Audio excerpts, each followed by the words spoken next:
So what we got from the point of view of when I brought the bike, it was covered in black paint, black painted everything, and all the wiring was, you couldn't see what it was because it was all covered in black paint, and it was all the tape had rotted off. So what I've had to do is strip it all off, spray it all down with contact cleaner, so which I use that one,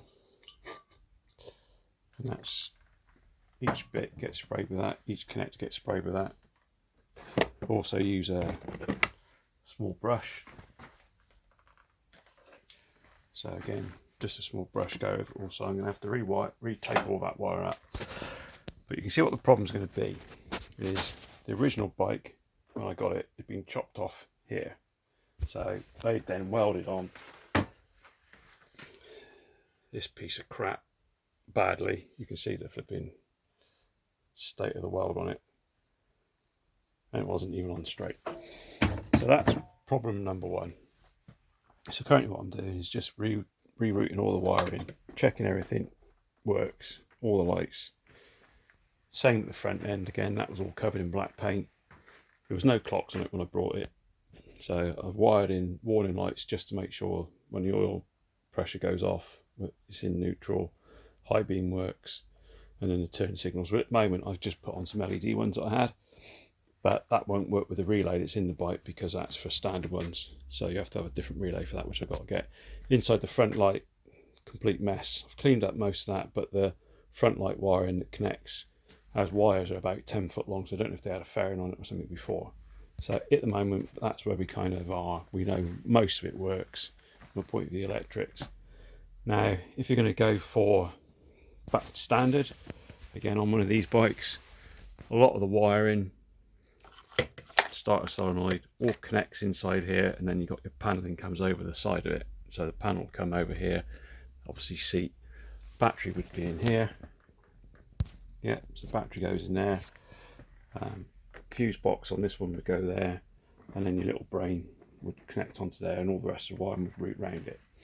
So if you're basically going to be doing some changes to that, in other words this part of the bike here, which originally was cut off, I've just put this back on just so I've got real estate to play with and work out where everything goes, check lights work, so I've just stuck stuff on that I've had. So if you're moving that around, then obviously what you've got to do is move all your electrics inboard, which basically the best place to put that is where the battery goes. Now obviously that means you then got to find somewhere to put the battery. Now with some of the modern ones you can lie them flat, you can turn them upside down, it doesn't matter where they go. But you've got a nice big bit of real estate here, which normally would be filled up with